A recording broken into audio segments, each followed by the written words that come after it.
So welcome back. It is now 12:40. I did not sleep this entire time. I actually woke back up at 9:30 and now I'm ready to start cooking again. So we have 3 big things that we need to do today. Well, actually technically 4. We need to make our liquidy sour cream. That'll take like 2 seconds. We need to rinse our beans. That'll take 2 seconds. The most tedious task that has to be done today is we need to cut up our cilantro to put in the pico de gallo, so that's what I'm gonna do. So I think half of this will probably be enough for that. So the first thing you want to do is take this rubber band off, and we're going to wash this. We're gonna wash it. All right, so now that it's washed, you're just gonna want to take each of these stems individually. Okay, so have a trash bag nearby, and we're just gonna focus on getting those leaves off. Don't take the ones that are all like brown and gross like that. Just take the good ones. This has made my hand really dirty. I'm gonna wash off my hand just so I'm working with clean hands. So you're gonna go through all like 60 of these stems. Just pull all the leaves off. Throw away the stems. Because if you have people that are iffy about cilantro, you know, those people who claim to be allergic to it, but you know they're not, they're definitely not gonna want stems in their food. So leaves only. You can do some like little stems. Like if you have one that has like, see if I can find one for you. Yeah, so this one has like a whole bunch of leaves on the top. I'm just gonna, whatever. Okay, so we have destemmed the cilantro. What you're gonna do is you're gonna make a really compact ball of cilantro. So just take it in your hand, scrunch it up as much as you can. My hands are kind of wet, so the leaves are kind of like sticking to my hands. So as best as you can. It's not gonna be perfect. All right, now take your non-dominant hand. For me, that's my left hand. Hold that ball as tight as you can, and then just start slicing right through your little ball there. Watch your fingers. There we go. Clean off your knife. You're gonna do the same exact thing.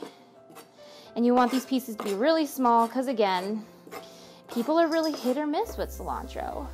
So you want these pieces to be so small that your friend feigning an allergy won't even know that it's in here. Cool, so we have about like, it's probably 1/2 to 2/3 of a cup of chopped cilantro, and all you're gonna do is get as much of it in the center as you can. Some of it's gonna stick to your chopping board because you just washed it and it's a little wet. There's our pico de gallo we made yesterday. Of course you can do this all in the same day, but I couldn't. Cool. You're just gonna toss it on top just like that. and clean off your knife right into the bowl. Stick this straight into the sink. And just like we did yesterday, just gonna give this a nice stir.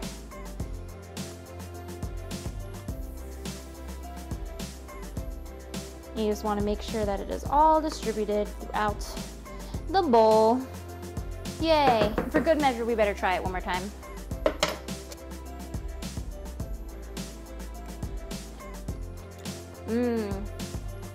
That tastes right now. All right, put that straight into the sink.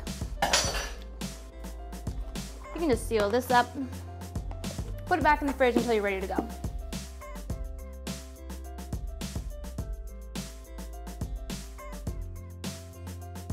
All right, so the last food prep thingy that we have to do is we have to make this more viscous. So I have this tiny bowl. I really hope it fits in here, but it might not, so we might have to change bowls in the middle of filming, we'll see.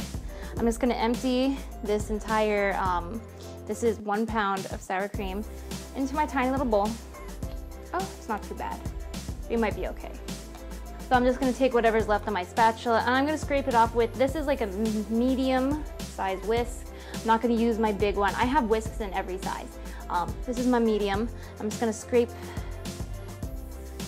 It's not really working well, but you know, what can you do? Scrape everything off using that whisk. Yay, there we go. Okay, and then I just have a brand new thing of skim milk here. You can use any kind of milk you want.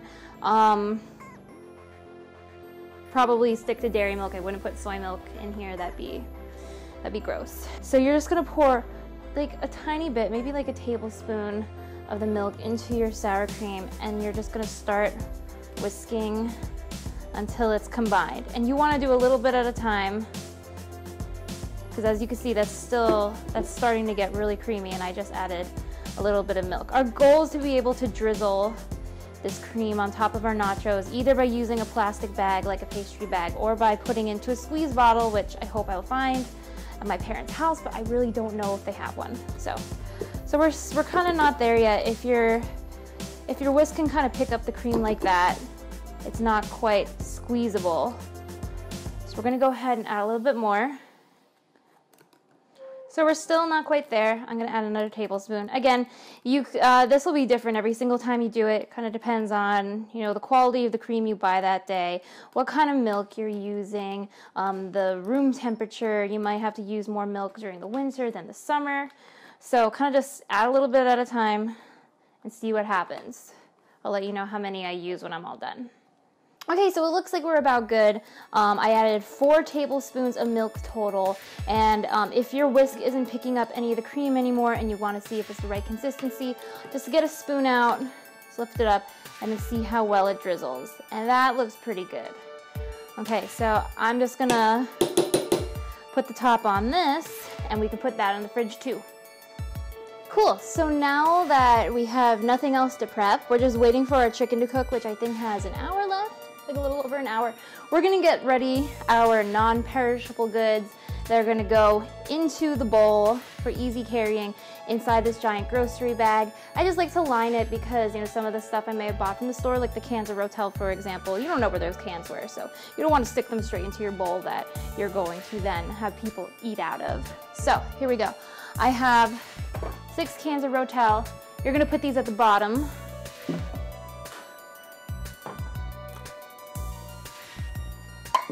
And then I have various tools that I'm gonna need in order to make this all happen. First, I have a pair of kitchen shears. I'm packing these so that I don't have to cut my scallions later. All I have to do is cut them with a pair of scissors, super easy. This is a miniature chef's knife. I don't have a sheath for this or a case, so I just wrapped it in a towel and rubber banded shut. And then I also have a can opener, and this is to open our cans of Rotel because these are not easy open. And then the last thing I need is right here. This is a medium-sized cutting board. I will need this to cut the avocados and the cheese with. Haha, cut the cheese. Okay. And then the last non-perishable, oh, we also have avocados. I didn't put these in the fridge because I wanted them to stay as soft as possible. So for the ones that weren't that ripe, I just wanted them to ripen a little bit more. For the ones that were kind of ripe, well, it can't hurt and they're not too mushy, so we're still okay. And I'm gonna put those there.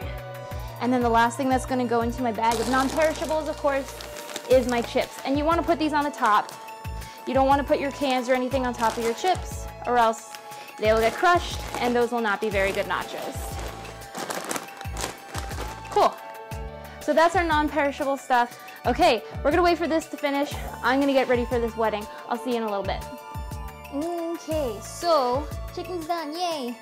The last thing you're gonna do with the chicken is you're just gonna remove the lid of your crock pot. It's back to your safekeeping.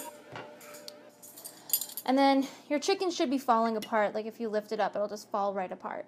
But you're just gonna take 2 forks and you're just gonna tear apart the chicken, and this shouldn't take much effort. Just don't stick your hand in the pot because it's like burning hot.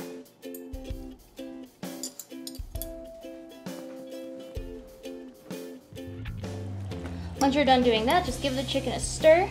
It's gonna absorb all those juices that were once around the chicken, and it's going to be the best tasting thing ever.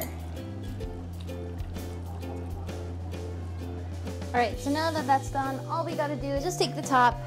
We're gonna put that back on, and we'll keep this on warm until Dan gets here. In the meantime, I'm gonna have a snack, some of the chicken I just shredded, along with some pico. Should be really good. And then when Dan gets here, we're just gonna unplug this and put this in the trunk of the car. And it's got like feet, so it'll be sturdy back there. It's gonna stay nice and warm because this is really, really hot. So that's all we gotta do. So yeah, I'm ready to go. We did it. Good job, everybody.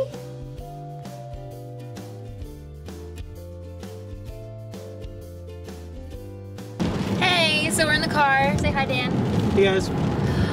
So we are on our way to the wedding now. We're gonna be a little late. Sorry, Steve. Dan had a late start getting out of Massachusetts because that's where he's working this summer. And then we also had to stop by my mom's house because we had to drop off our cat there because I'm going to Japan and Dan can't have the cat with him at work in Massachusetts. So we brought Kitty to Pennsylvania. He was very unhappy about it, but now what's he gonna do? Whatever. So we're gonna go back and visit him later, but now we're on our way to the wedding, and we'll find out if these nachos are gonna work. We don't know yet.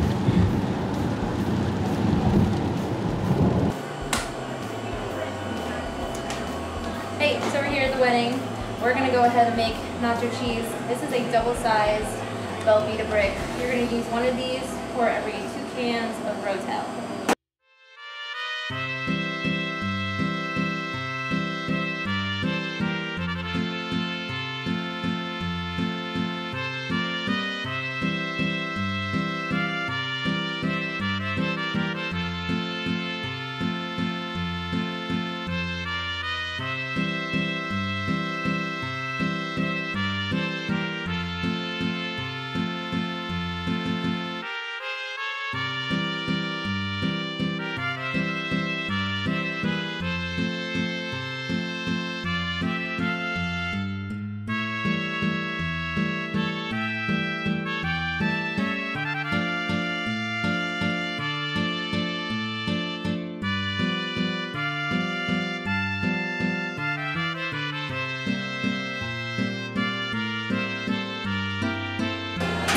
Alright, we're halfway through making this 6-layer whatever. I'm hungry.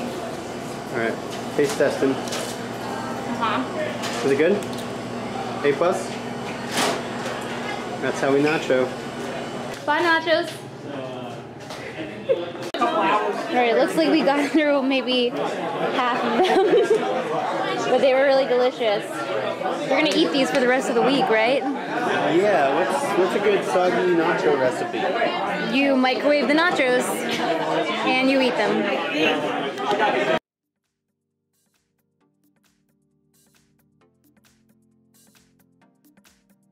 Enjoy some video clips of our friend Dan dancing, and I'll join him in a couple seconds while I give you some nacho making tips. You have to be really fast when making nachos, so have everything ready, your cheese, your toppings, so nothing gets soggy. Always have a game plan when you're making a huge multi-step recipe like this one, so write down your steps, plan accordingly. This probably took me a total of 12 hours to put together, which was mostly slow cooking for the chicken, so plan ahead, plan ahead.